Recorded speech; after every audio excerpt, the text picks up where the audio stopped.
et bienvenue dans cette nouvelle vidéo où je me retrouve encore avec Woman Invest. Elle est là en chair et en os pour nous ce soir. J'espère que vous allez bien. Vous êtes sur la chaîne donc ImoCash de Laurent Boutier et Woman Invest. Cette chaîne où vous pouvez vous abonner, c'est autorisé. Hein. Bah oui, vous avez le droit, hein, mais il faut aller en dessous. Il faut cliquer, il faut faire l'effort. Alors vous cliquez, vous vous abonnez et vous activez la cloche qui va vous permettre de pouvoir recevoir toutes ces vidéos qui arrivent une par une, de plus en plus, et qui vous donnent un maximum d'informations pour vous passer à l'action. La question fatidique, de quoi on va parler ce soir? On va parler d'immobilier comme d'habitude, mais j'ai besoin de savoir combien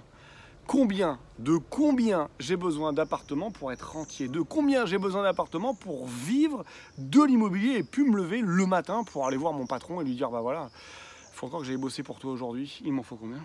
Bah ça, j'aurais tendance à dire que c'est propre à chacun. Ah, je veux un chiffre, je veux un numéro.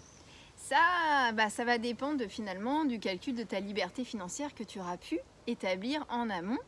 Alors ça passe comment? C'est quoi ça, la calcul de la liberté financière? C'est de faire un calcul de gestion de trésorerie, c'est-à-dire calculer tout ce dont tu as besoin, que tu considères nécessaire par mois, c'est-à-dire l'alimentation, l'électricité, l'eau, s'il y a des enfants, toutes les charges. Voilà, toutes les charges mensuelles, bien évidemment sans te restreindre, donc ça passera aussi par un peu de loisirs, mais après il faut être cohérent, tout dépend finalement de ton objectif. Est-ce que tu cherches la liberté financière? Est-ce que tu cherches finalement à investir un petit peu et puis profiter énormément à côté avec des choses que l'on appellera plutôt des passifs? Donc ça, c'est propre à chacun. Autant il y en a où la liberté financière, elle va être de 2 000 €. À l'inverse, il y en a où ça va être 7, 8, 9 000. Tout dépend aussi de les personnes qui ont des enfants, qui aiment faire des gros voyages, qui ont des gros investissements ou autres. Ok, donc la première étape, si je te suis, c'est je liste quelles sont mes charges. Donc dans mes charges, j'ai la voiture. Bien sûr. Dans la voiture, il y a le crédit de la voiture, l'assurance, l'essence pour la déplacer et le budget entretien. Voilà. Hein, c'est-à-dire, quand bien même vous n'avez pas de crédit auto, une voiture, il y a quand même essence, des frais. Assurance, voilà. L'entretien. Exactement. Une fois que j'ai fait l'auto, la nourriture, ça me paraît indispensable. C'est nécessaire. Quel est mon budget nourriture chaque mois? Est-ce que c'est 300 €? Est-ce que c'est 400 €? Est-ce que tous les jours je mange au restaurant et mon budget est plus près des 800 000 €? Une fois que j'ai ça, la mutuelle. Ça me semble indispensable, la santé. On peut derrière mettre la vêture, tous les vêtements dont j'ai besoin chaque mois. Si vous avez un budget de 10 € par mois pour vos vêtements, ou si vous avez un budget plutôt de 200 € par mois. Qu'est-ce qu'on peut mettre dedans? Les voyages. On sait que si vous faites un voyage par an, si c'est 1 000 € par an, vous faites 1000 divisé par 12, vous avez votre budget au mois. Si vous voulez vivre tous les mois, voyager tous les mois, il va falloir mettre un budget un peu plus conséquent. Qu'est-ce qu'on a d'autre? Internet, Internet, téléphone, Netflix.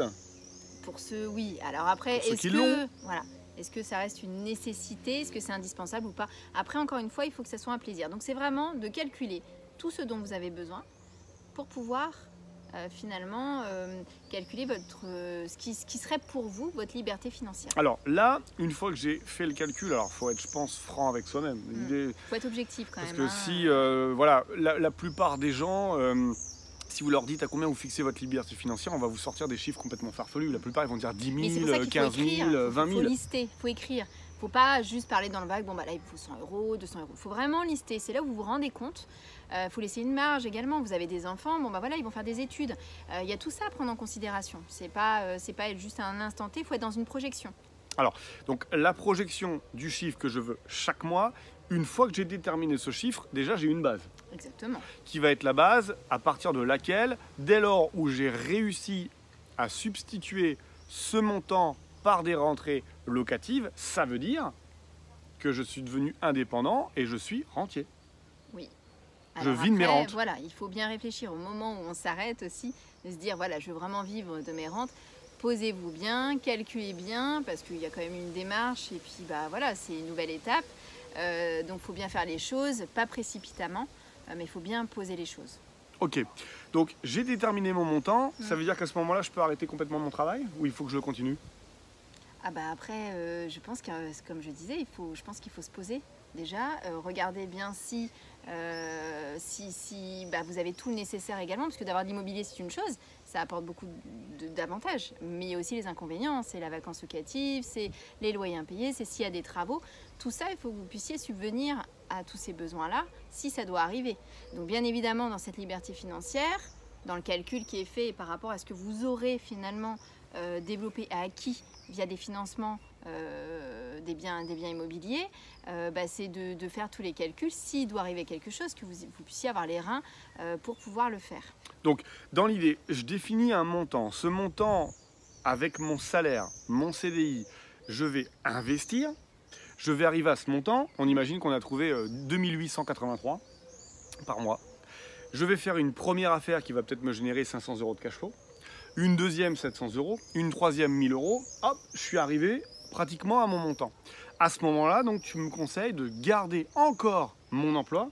Pas forcément. Après, encore une fois, voilà, ça dépend de l'optique que l'on a. Après, il faut bien calculer la fiscalité qui sera changeante forcément. Une fois qu'on arrête son travail, la fiscalité, elle va être différente. Elle risque normalement de baisser ou d'être plus ou moins similaire. Tout dépend comment vous avez investi, si on est en LMNP, en SCI-LIR, enfin bon, peu importe. Alors, par contre, si je décide d'arrêter, parce que j'ai besoin de 2883 € et mes rentes sont de 2900 € net d'impôts.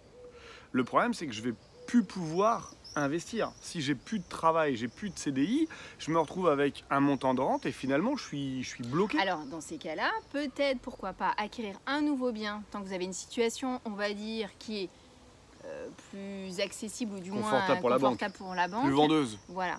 D'acquérir un autre bien qui vous génère finalement un cash flow supérieur à la liberté financière que vous étiez fixée. Et du coup, ça vous laisse une marge supplémentaire pour pouvoir après, derrière, si vous souhaitez encore développer, pouvoir avoir une certaine marge pour pouvoir financer d'autres projets. Voilà. L'idée, c'est ça. L'idée, c'est de se dire, effectivement, j'ai un montant, 2883, je décide d'arrêter mon job. Le problème, c'est que je suis juste au niveau de ce que j'ai besoin. Il faut laisser une petite marge. Si, effectivement, au moment où vous êtes arrivé au chiffre, vous faites encore une affaire qui vous génère du gras, du plus, l'idée, c'est de pouvoir, derrière, pouvoir se servir du gras, du plus, pour pouvoir enchaîner d'autres affaires sans avoir... Et c'est là où la bascule, elle est intéressante. C'est là où la bascule, elle est importante. Moi, je pense qu'il faut que vous gardiez votre travail jusqu'au moment où vous n'avez plus le choix, jusqu'au moment où on bascule.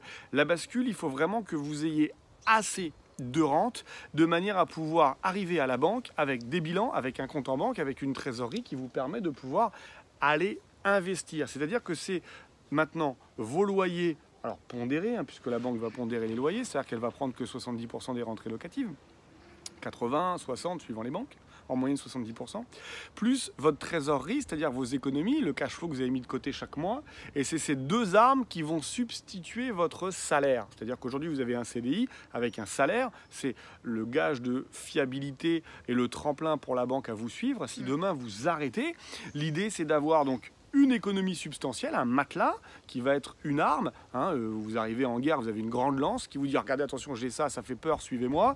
Et puis de l'autre côté, vous avez une machine que vous avez mis en place qui vous génère du cash flow.